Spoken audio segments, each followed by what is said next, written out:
Jayam Vishnupad Paramahansa Parivajagacharya Astatatarshata Sri Srimad Divine Grace A.C. Bhaktivedanta Swami Srila Prabhupada Ki Vantaraj Srimad Bhagavatam Ki Gaur Bhaktivinoda Ki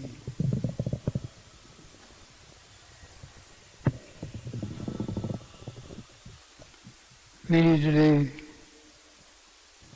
from the Srimad Bhagavatam, Canto 11, Chapter 2, text number 47. This chapter is entitled Maharaj Nimi Meets the Nine Yogendras.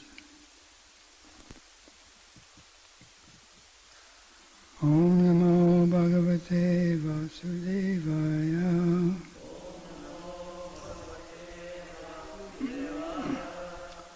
Om Namo Bhagavate Vasudevaya.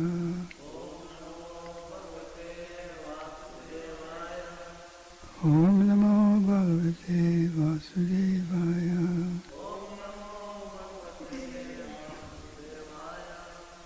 Narayanam Namaskritya Naram Chaiva Narottamam Devim Saraswatim Vyasam Tato Jayam Mudiraye Nasta Praeshu Bhadreshu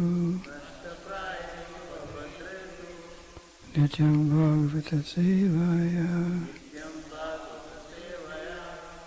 Bhagavati Uttama Shloke Bhaktir Bhavati Naisaki.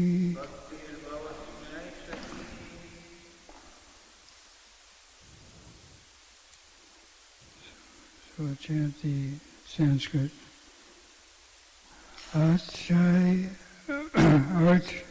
Archayam Eva Hare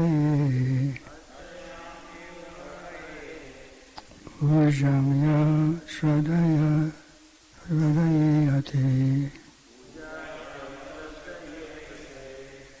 Ujamya Shradayate Matad Bhat Deshu Chaneshu Sabhakta Prakrita Smita Archayam Eva Hare Bhujam Yasradayate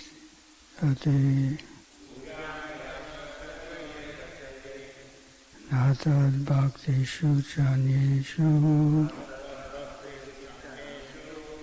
Sabhakta Prakrita Smita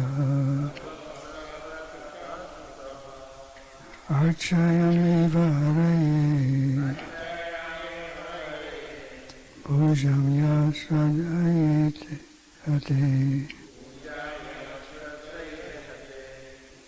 Natad Bhakti Shuchaneshu Sabhakta Prakrita Smita.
word for word.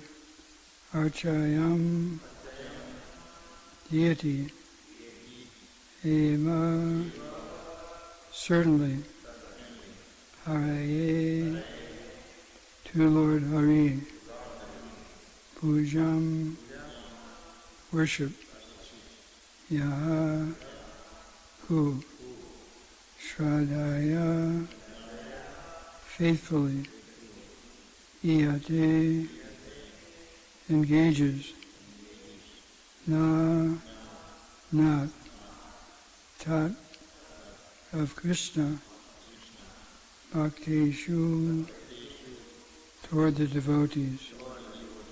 Cha, and. Anyeshu, toward people in general. Saha, he. Bhakta, Bhakrita, materialistic devotee. Smrita is called.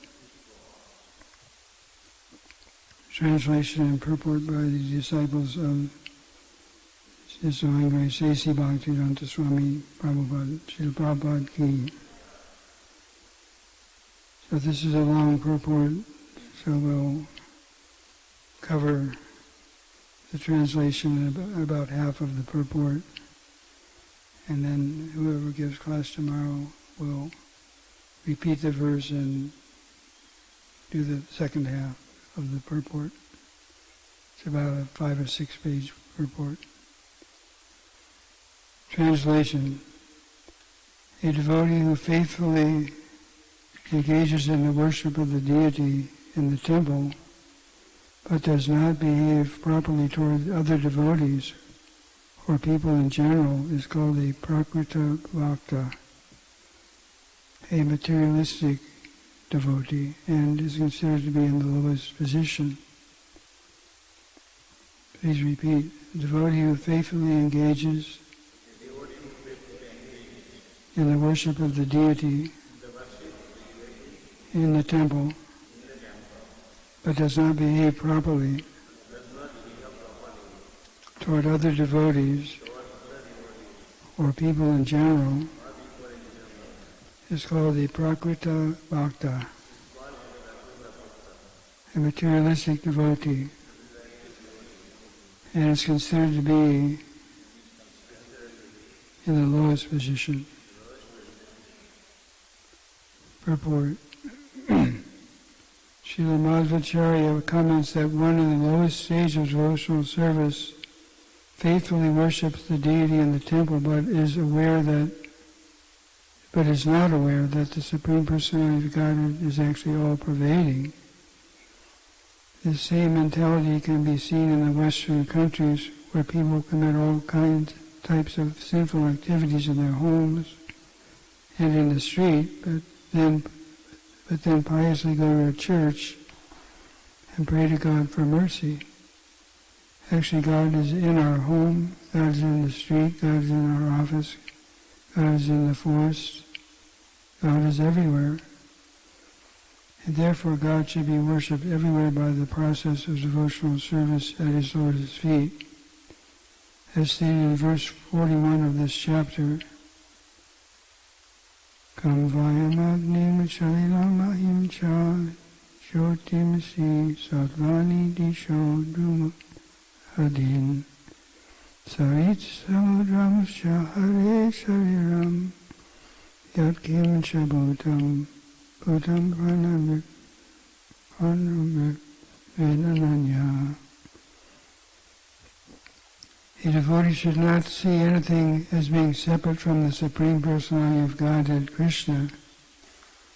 Ether, fire, air, water, earth, the sun, and other luminaries, all living beings, the directions, trees, and other plants, the rivers and oceans, whatever a devotee experiences, he should consider to be an expansion of Krishna. Thus, seeing everything that exists within the creation as the body of the Supreme Lord, Hari, the devotee should offer his sincere respects for the entire expansion of the Lord's body. This is the vision of the Bhagavat devotee of the Lord.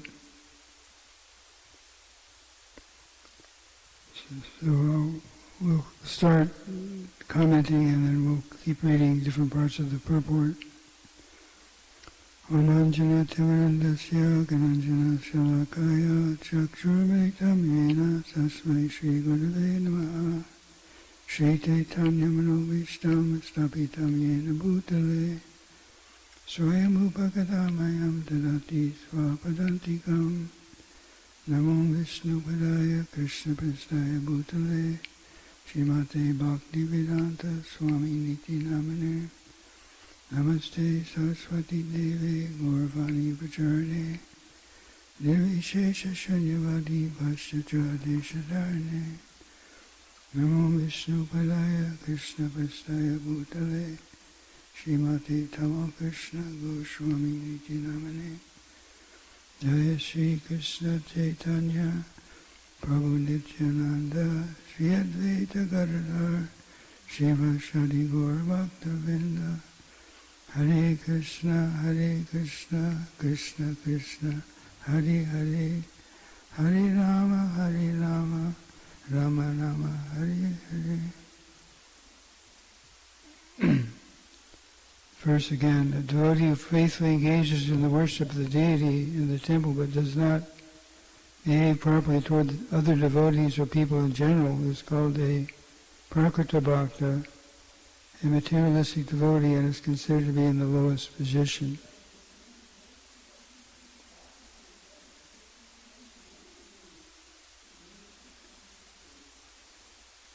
So, in this first part of the purport, it mentions how Madhvacharya, the great Madhvacharya, makes some comments about the lowest stage of devotional service.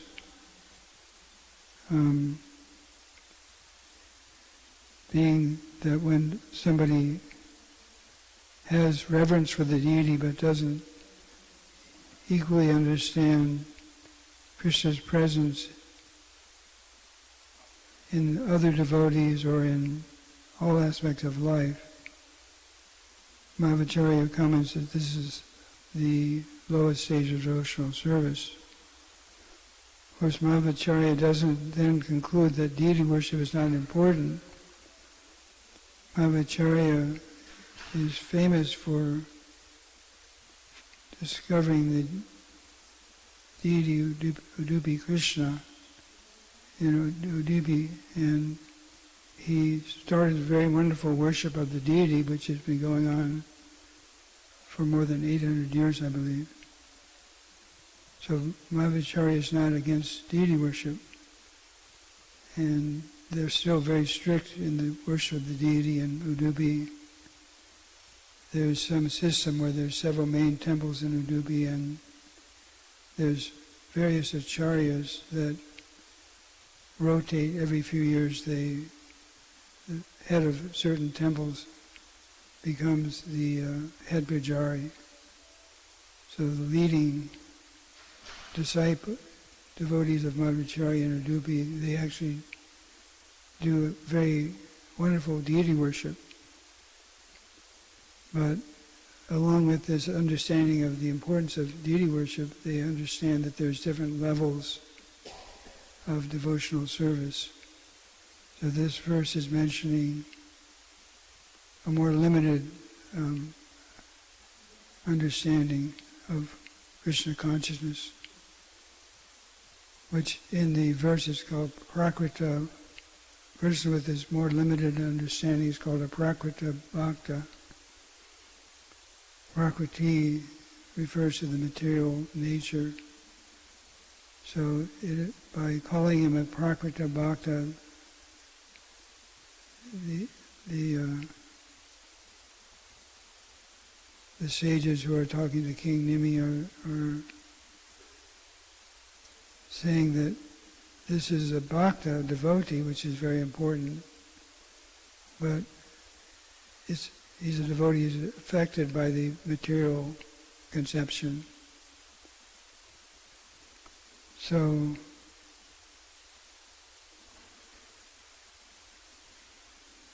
the disciples of Prabhupada quote a verse from the same chapter, verse 41, which encourages a devotee to see not just the deity in the temple, but a more expansive view.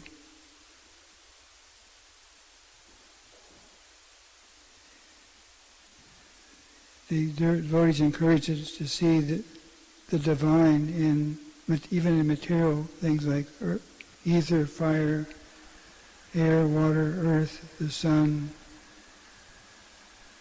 the bodies of water, trees and plants. So it's a very universal understanding. So in the next part of the purport, the commentary says, Srila Madhvacharya states that a Majjhima Adhikari, a devotee in the intermediate stage, sees the Supreme Personality of Godhead as the cause of all causes and therefore offers his love to the Lord. Such a devotee is a sincere friend of other devotees, is merciful to the ignorant and avoids the atheists. Nonetheless, tad vashatvam na janati sarvasya jagatopi too. His realization of the all-pervading feature of the Supreme Lord is imperfect. Although he does have a general sense that everyone is ultimately meant to be a devotee of the Supreme Lord, and he tries to use everything in the service of Krishna, aware that everything belongs to the Lord, he may be bewildered by association with materialistic men. So firstly, we want to repeat that even though this stage of more of a neophyte stage of devotional service, which in other places Prabhupada described as Kanishta Bhakti. Kanishta means neophyte or not so developed. Although this is not considered the highest, it's very important. Srila Prabhupada worshipped the deities as a child. As a householder, even though he had a business and was very busy, he would worship his deities. And Srila Prabhupada's son explained that Prabhupada would bathe the deities and dress them and put jewelry on the deities. Even in his householder life, Prabhupada was doing the deity worship. And in India, this was the custom that either devotees would live near a big temple and go to the temple every day, like in Jaipur. Jaipur has a beautiful Radha Govinda temple. And every morning and afternoon, I know in the morning, thousands of people come to Mangala Arati and the morning program. So before they go to work, they come to the temple, they worship Radha Govinda. Or in other parts of India, traditionally, someone might have a deity in their home. Like even the members of the Brahmin caste, the Vaishyas, and Kshatriyas would often worship the Shalagram Shila at home. And this would purify them. So deity worship has a purpose. It makes us regulated. I was reading in the book of Giriraj Maharaj when he had his American disciples in Mumbai making life members so they could build the temple in Juhu and also the temple in Vrindavan and Mayapur. At one point, they got the right to live on the land in Juhu, but it was on the outskirts of Mumbai. So where they were preaching was in the city, which was quite a distance. So the devotees got a flat, and they were preaching in the city and living, and they stopped having a morning program. They were just concentrating on preaching. And then when Prabhupada came back to Bombay, he learned that they had gotten this flat, and he said, "Are you having your morning program, some picture of the deities, some classes before you go out and preach and collect donations?" And they said, "Well, no, we haven't. The flat is not so nice, so we haven't really started having a class or any kind of morning program." And Prabhupada said, temple worship means there must be regulative principles, and you will have to rise early, attend class and kirtan. As soon as you give up all these things, zero, then it will be like the karmis, hard labor, collecting money, eating and sleeping. As soon as you give up Shravanam Kirtanam, then Vishaya. Vishaya means material enjoyment. So even though they were doing such valuable service of preaching and making members and getting donations for the temple, Prabhupada encouraged them to have some kind of morning program. They said, "Well, we don't have deities," and Prabhupada said, "Then have a picture of Krishna." And Prabhupada explained that Krishna, if you see the picture of Krishna in the right spirit, that picture is none different from Krishna and the deity. So sometimes when devotees are living right near a temple like this one, they don't necessarily have to have deities in their home, because they can come to the temple. And when Tamal Krishna Maharaj established this community, he didn't say that all the householders should have deities at home, but they should, even if they do that, they should consider that the deity in the temple is the main deity, just as people in Jaipur see Radha Govinda Ji as the main deity. So the deity worship is very important, and even a Prakrita Bhakta, a materialistic devotee who sees the deity as divine but has trouble seeing other things as divine, is in a very good position. And Prabhupada says that if someone does the deity worship, it makes them regulated, and there's chanting of the holy names, and in the prayers for deity worship, there's cleanliness, and one has to be in the mode of goodness to do the deity worship. So it helps one come to the more transcendental position. But still, if we don't go further, it's unfortunate. Prabhupada also said that if someone is a priest or pujari and they're worshiping the deity, and a visitor comes to the temple, then it's okay for the pujari to, in some cases, to stop the arti and help the person. Maybe they have some problem or they have some question. So it's even okay for the priest to, not that this is done on a daily basis, but if someone drives all the way from Dallas and they have some place to stay, but they don't know where they'll stay, they might come for the last arti late at night, and they want to ask the pujari, what's the phone number of the devotee that I'm staying at. So they ask the pujari, he looks on his phone, he gets the number, and he finishes the arti. So this is a more reasonable approach. The Pujari is seeing the deity as important and worshipful. He's seeing the guest. In India they say the guest is God. He's seeing the guest as also, is the idea that God could appear as the guest. So sometimes Krishna does appear as a guest, called Atiti, shows up at an time that we can't expect. And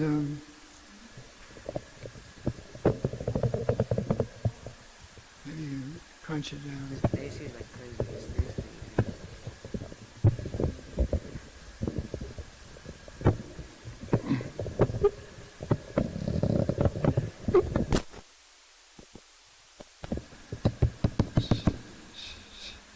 So the idea is that the deity worship is important to purify us, and then if we become purified, then we'll see Krishna in all things. Thank you.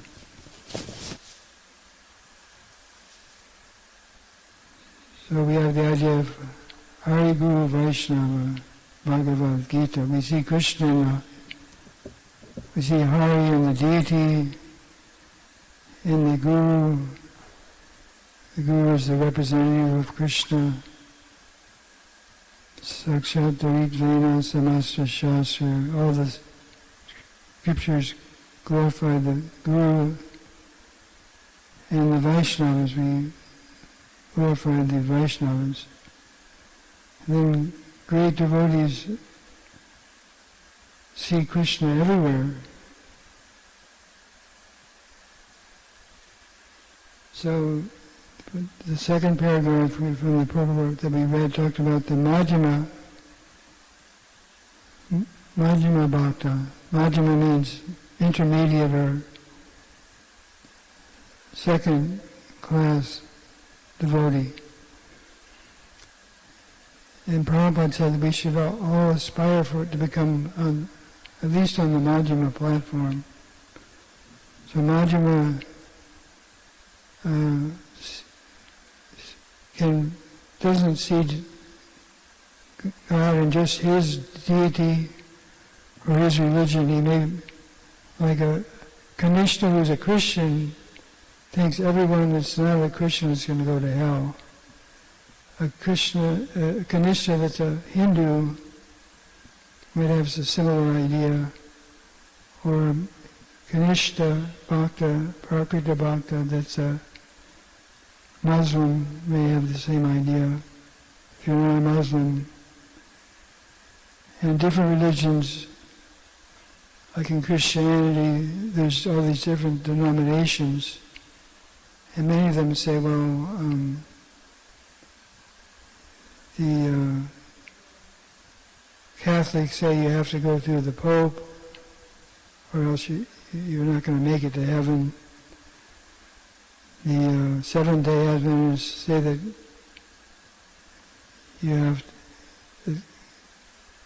Jesus is coming again, and they'll have some different understanding, but they think my way is the highway, my way is the only way.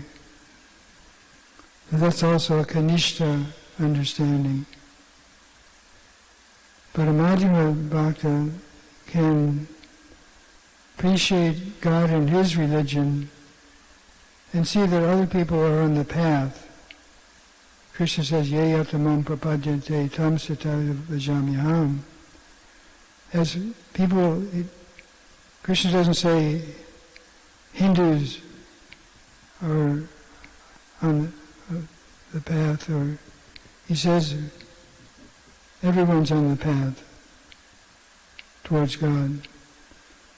So a Madhyama Bhakta starts to see some people are devotional, they may not be in my religion, but they appreciate.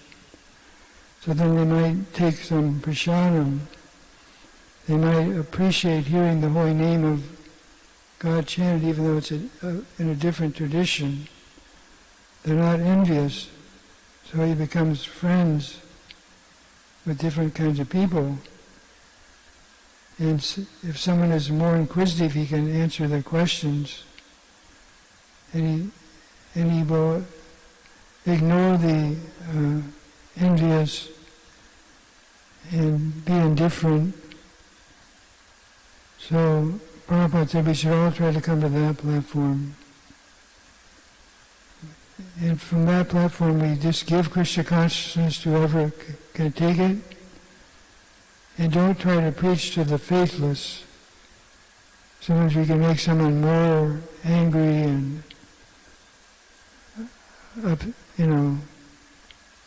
disturbed if we try to preach to the wrong person. Sometimes someone says, well, Jesus is the only way, and sometimes the devotee will say, well, thank you very much. I see you have faith in God. That's good. Pray for me also. I'm trying to love God with all my heart, soul, and mind. So, rather than argue, we can just say something that'll keep a good mood.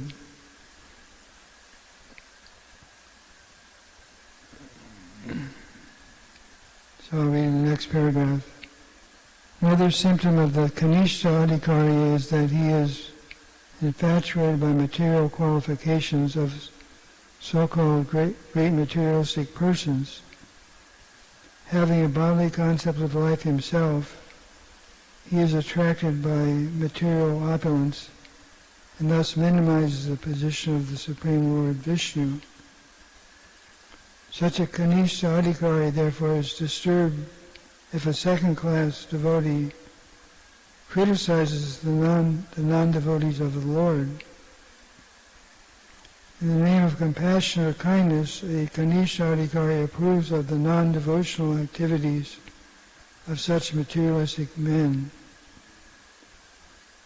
Because the Kanishta Adhikari is ignorant of the higher realms of devotional service and the unlimited transcendental bliss of Krishna consciousness, he sees devotional service merely as the religious aspect of life, but thinks that life has many enjoyable and worthwhile non-devotional aspects.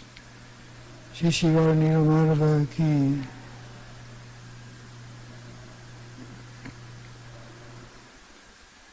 Therefore he becomes angry when second-class devotees who are experiencing that Krishna is everything criticize the non-devotees. Madhvacharya says that such a person, because of his rudimentary faith in Krishna, is considered a devotee, but he is Bhaktya Adama, a devotee on the lowest standard. If such materialistic devotees follow the rules and regulations of deity worship, they will gradually be elevated to a higher standard and eventually become pure devotees of the Lord, unless they commit offenses against other devotees, in which case their advancement will be checked.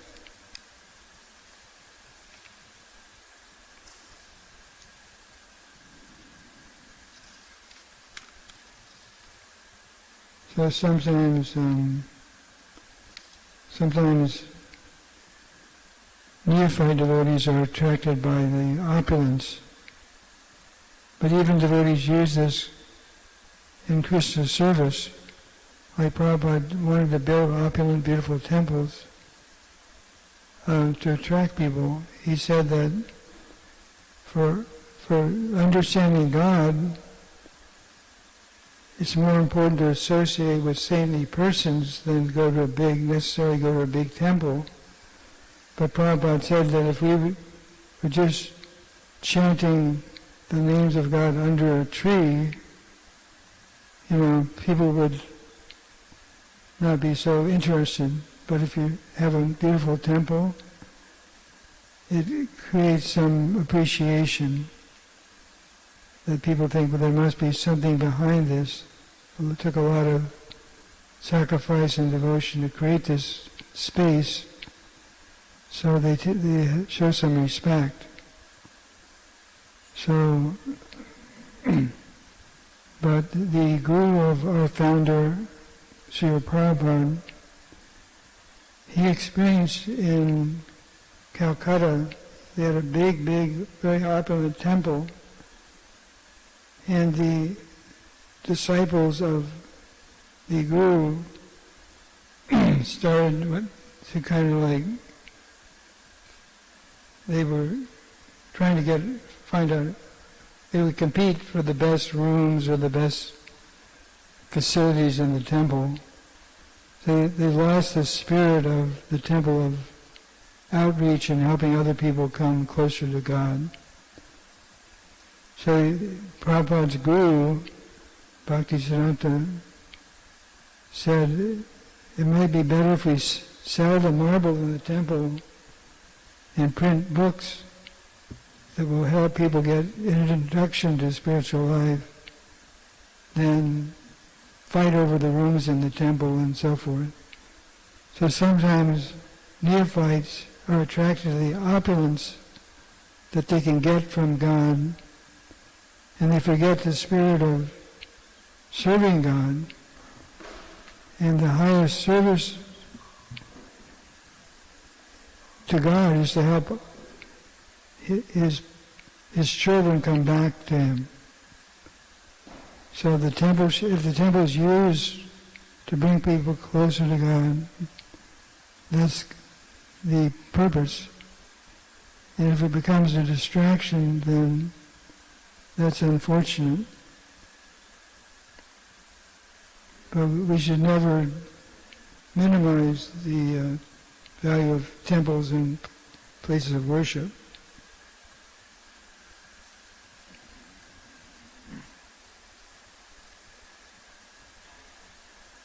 So I'll read a little bit more of the commentary. Srila Madhvacharya states, Tad Bhaktanam Upekshataha Puryar Vishnu Api Dvesham. Those who neglect or show indifference to the devotees of the Lord are considered offenders at the lotus feet of Vishnu. Similarly, those who disrespect the demigods will become bereft of devotional service and be forced to rotate again and again within samsara, the cycle of birth and death. So the demigods, like in almost every tradition, they have the idea of God and God's servants. Like in the Christian, Judeo-Christian tradition, they say, don't put other gods before me. God says, don't put other gods before me.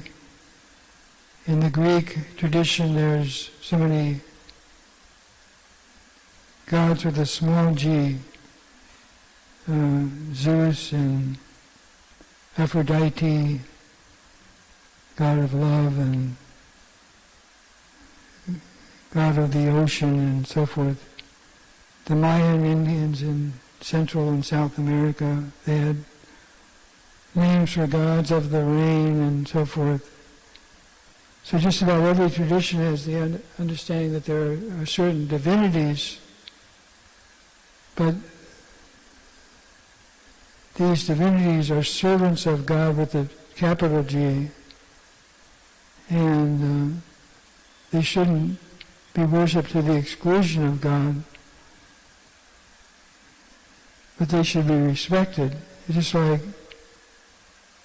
any powerful person should be respected. Like if the mayor of Houston comes to visit the temple, Sylvester Turner, if he came into the temple, we would, greet him and give him a flower garland and thank him for coming and give him some respect because he's a powerful person. He's not God, but he deserves some respect.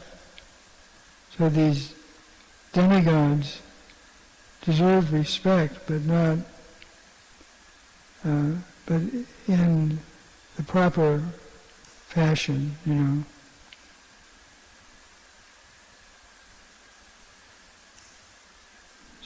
So the basic principle is that a devotee to really please God should respect everyone. Lord Chaitanya Mahaprabhu, on the third prayer here, it says, Trinada Pisa Nichena Tora Pisa Ishna Manina Manadena Kirtaniya Sarahari. A real devotee of the Lord is humble, like more tolerant than a tree, and able to give respect to everyone without demanding respect for oneself. So this pleases God very much, this attitude. And we see that great devotees like Lord Jesus Christ, he was crucified and mistreated, but he said, Father, forgive them if they know not what they do. So rather than get angry, he was compassionate upon them. In our tradition, we have the great devotee Prahlad, who was as a child was very devoted to God. He had a materialistic father that was very envious of God and tried to kill his own son. And he said, and he couldn't kill his son. He finally said to his son, where do you get your power? I can't kill you. And his son said, I get my power where you get your power, from God. And his father said, God? Where is God? I can't see God. What are you talking about, God? God is just someone's imagination. So his father said, where is God? Show me. He pointed to a pillar in the temple, or the palace. And he said, is God in that pillar? And the little boy said, yes. God is everywhere. So then the father, the atheistic, materialistic father, thought, I will show my son that this is all illusion. So he took his sword, was just getting ready to strike the pillar, and out came the pillar. The pillar exploded, and out came this special form of God that, like in various religions, they say with God all things are possible. So God, to show his power and protect his devotee, Prahlad, he appeared in very ferocious form and killed the father of this great devotee, Prahlad. But was Prahlad, what was Prahlad's attitude? Afterwards, he was given a boon and he prayed for his father's welfare. So we have such a different world today. We see different religions competing for converts. We see different politicians competing for power. We don't see people helping each other come forward in spiritual life and material life. So these scriptures that we're reading every day we have a class, they emphasize that we should serve God and see God everywhere, not just in our house of worship, not just in our scripture, but we appreciate God everywhere. Naturally, we may be more fond of our own tradition, but if someone becomes an advanced devotee in whatever tradition they are, if they go beyond the neophyte condition, which we call kanishta, to at least the second class level, which is called madhyama, then they'll be able to see the sincerity and truth wherever it appears. If they come to the highest platform called Uttama Adhikari, then they have so much love for God that they'll have love for everyone, every God's parts and parcels. They'll actually have love. And in today's world, we see there's such a shortage of that. There's racism and sectarianism in religion, political fighting and corruption. So Prabhupada gave us a formula, our founder Acharya, of chanting the holy names of God every day, of reading the scriptures, not just on Sunday, but every day, of not killing animals unnecessarily, so we try to follow these principles. We usually leave a little time for comments or questions. We'd like to thank everyone for coming. Anybody have any comments or questions they'd like to ask?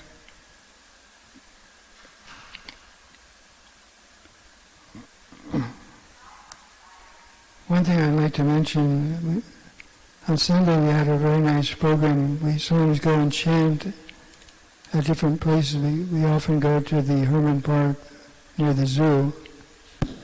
So we went chanting this last Sunday, and we had a very nice experience that many people of all backgrounds enjoyed the chanting, and they joined in with us. And some of our devotees had literature, we had peanut butter fudge we were passing out, we had chanting, and people, Hispanic, African American, white, probably of all religions, they seemed to appreciate it, and very nice spirit was there. So this showed to me that our devotees were not on the neophyte platform. They wanted to share spirituality with others.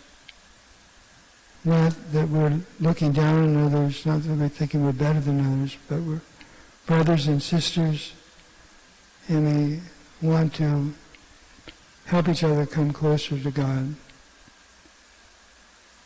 So, and Michelle helped organize that. So, Hare Krishna, just a quick, you mentioned that we go out on Sundays. We actually go on Saturdays, but since you suggested Sundays, maybe we should do that too. Maybe we should go on Sundays as well, right? I mean, we should go every day, but people have a limited time. Even though there's 24 hours in a day now, there was 24 hours a day 100 years ago, but people say, I have no time. But I think you spoke correctly today. You said we go out on Sundays. We actually go out on Saturdays, but I think you made it worked out good. We should now go on Sundays too. I think we should do that. Haribol.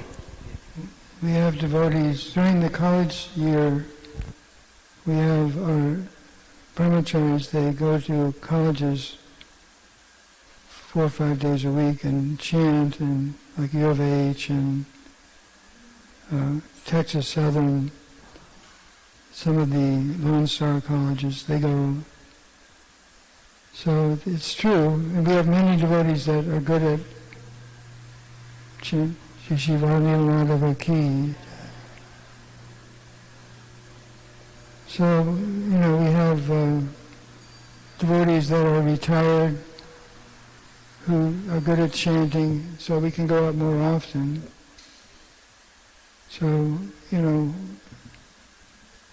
we have to just organize, like Srila Prabhupada, when he was, this statue here is Prabhupada, our founder. So when he was in his 80s, he was very frail and didn't have a long time to live. And someone asked him, how will your movement go on? He passed away in 1977. So some people were thinking it's just a fad. When you go, it won't continue.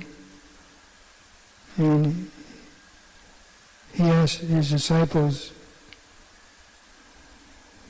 what will make this movement go on? They said, if we follow the process you gave us, he said yes. But he was looking for something else. And he said, good organization also. So good organization means, you're getting the right people to do the right thing. So there's a lot of room, as you're saying, for organizing better. So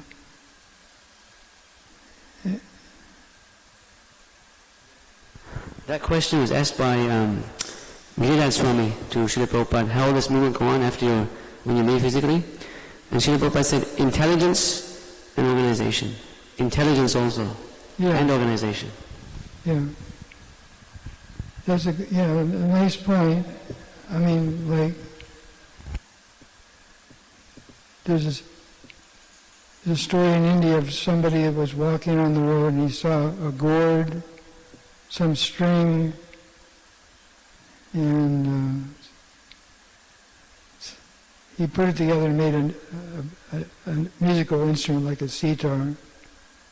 So it was right, it was just there, but he used it. It wasn't being used. So there's so many things that can be used in God's service. So when we get the intelligence, and use it properly, so we have a lot of, a lot of room to grow and develop. So, but I think there's a nice spirit. The temple is trying to move forward and develop. I mean, we could do more in food, prasadam distribution, but like Food for Life, we could do more of that also. So, any last comments? Any of our newcomers have any questions? Hare Krishna Prabhuji, very nice class. I was really surprised that the verse is saying that a person, a devotee, who faithfully engages in the worship of the deity in the temple, but does not behave properly towards other devotees or people in general, a lowest position. Usually, you would think person who is doing deity service and, higher services will not be lowest, but the main thing, consciousness, that means. Yeah, well, I mean, lowest in the sense that they may be, like priests often get proud. They're usually in the mode of goodness. They have good habits, they're clean, and they think they're special. And that's the danger.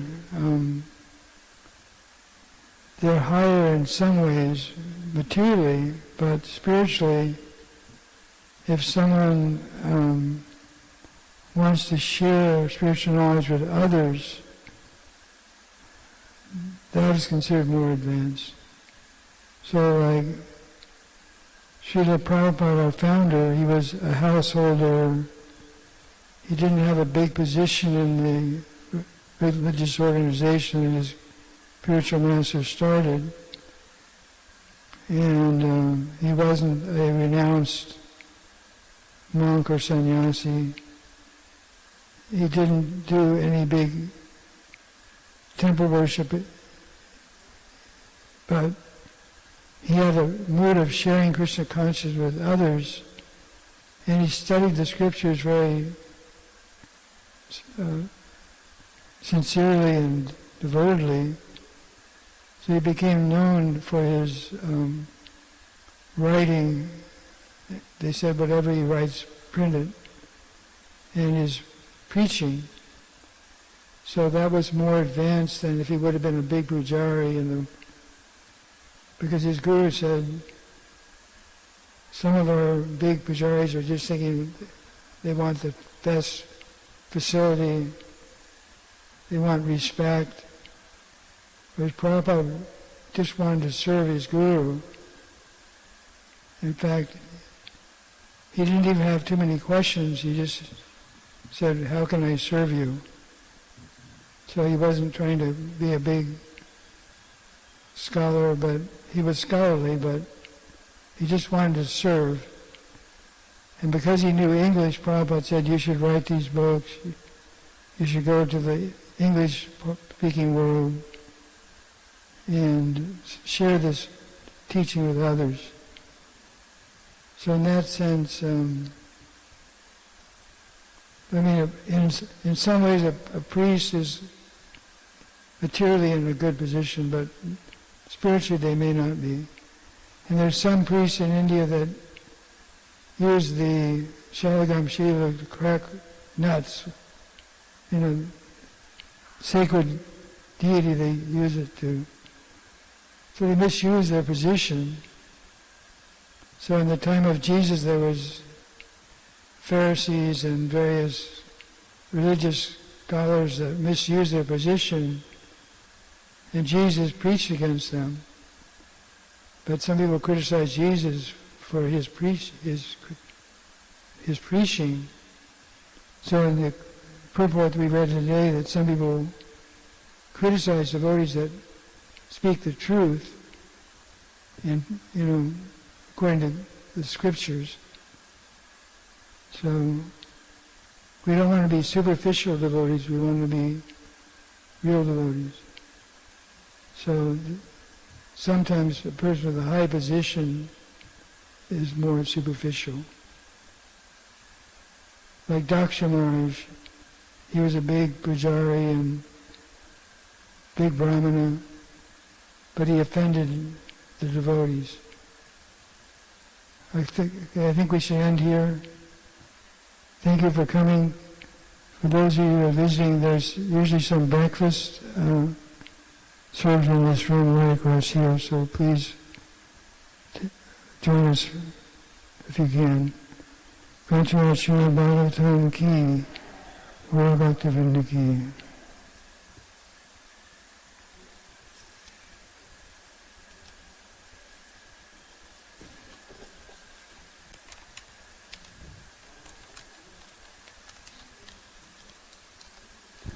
Today's breakfast was cooked by His Grace, Kanai Madhav Das. Hopefully he's made enough prasad, hopefully there's enough to go around. And he's a good cook, so please honor, respect, and relish the mercy. Hari Hari Bol.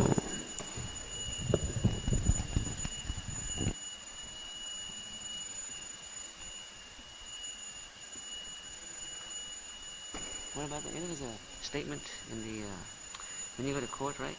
Do you swear to tell the truth, the whole truth, and nothing but the truth, so help me God? I do. And that's true, right? But there's also the austerity of speech, right?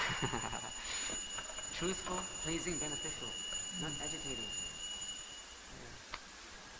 Yeah.